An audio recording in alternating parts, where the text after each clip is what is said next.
In October 2012, Italian courts convicted 6 scientists and a government official, all members of the National Commission for the Forecast and Prevention of Major Risks, of manslaughter for allegedly downplaying information in the days leading up to the devastating earthquake that struck L'Aquila on April 6, 2009.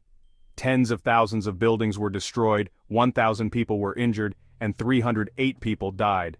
The courts believed it was because scientists didn't do enough to warn civilians of the risk of a massive quake.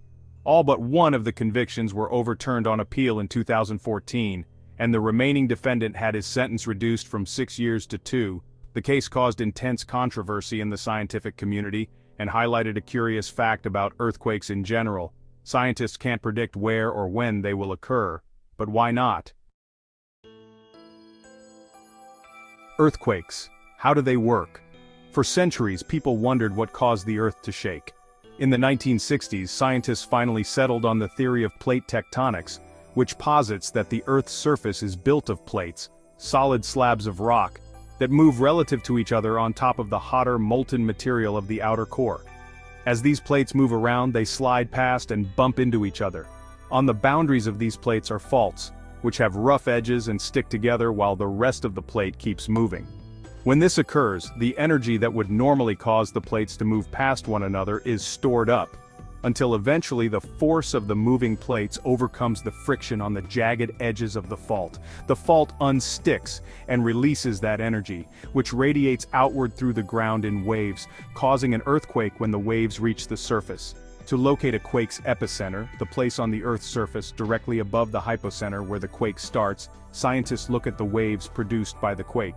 P waves travel faster and shake the ground first. S waves come next. The closer you are to the epicenter of an earthquake, the closer together those two waves will hit.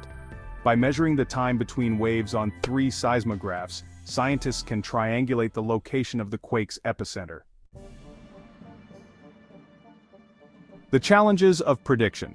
Though scientists do create sophisticated models of earthquakes and study the history of quakes along fault lines, no one has enough of an understanding about the conditions, the rock materials, minerals, fluids, temperatures and pressures, at the depths where quakes start and grow to be able to predict them.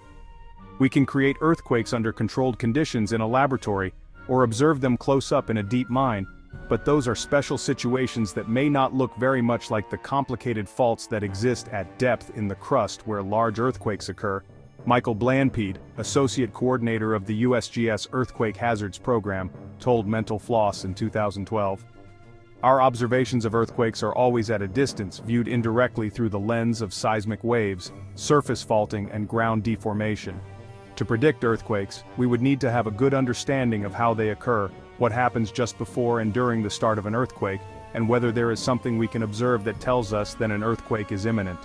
So far, none of those things are known. According to Blanpede, the current understanding is that quakes start, or nucleate, small, on an isolated section of the fault, and then grow quickly.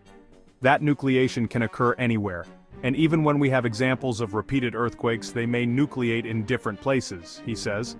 If there is a process that occurs in the seconds, or minutes, hours, months, before an earthquake, that process may be very subtle and hard to observe through miles of solid rock, especially when we don't even know where to look. Another challenge. Big and small quakes might not start differently. If all earthquakes start small, and some just happen to grow big, then prediction may be a lost cause because we're not at all interested in predicting the thousands of tiny earthquakes that happen every day. Earthquake prediction versus forecasting. Though pinpointing the exact time and size of an earthquake is currently impossible, scientists can estimate the probability of an earthquake occurring in a region or on a fault over a span of decades. To do that, we need information about how fast the fault is sliding over the long term, typically a few millimeters to centimeters of slip per year, and how big the earthquakes are likely to be, Blanpede said. We calculate how much slip is used up in each earthquake, and thus how often earthquakes must occur, on average, to keep up with the long-term slip rate. Knowing the date of the last earthquake helps improve forecasting, because scientists can estimate whether they're early or late based on the repeat time of earthquakes on that particular fault. At the Hayward Fault, east of San Francisco Bay for example, large quakes happen every 140 to 150 years.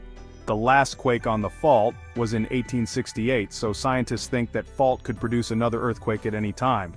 Note, however, Blanpede says, that any time could mean tomorrow or 20 years from now. Scientists learned this the hard way. In the 1980s, the USGS predicted that within 5 years, there would be a magnitude 6 earthquake on the San Andreas Fault near the town of Parkfield. Many types of instruments were deployed in the area to observe the earthquake and also to try to predict it based on various types of precursory signals, Blanpede says. As it turns out, the earthquake didn't happen until 2001, which put cold water on the idea of using the timing of past earthquakes to precisely predict future ones. Also, there were no observed precursors, which dimmed the hope that it would be possible to predict earthquakes from observing the ground. For now, forecasting is the best we've got, and although it's imprecise, determining the probability of a quake does help developers make good decisions about where to build and what types of forces those buildings should be constructed to withstand. If our buildings are strong, Blanpede says, then it doesn't matter so much if we can predict large earthquakes because we'll be safe no matter when the ground happens to shake. Prediction research.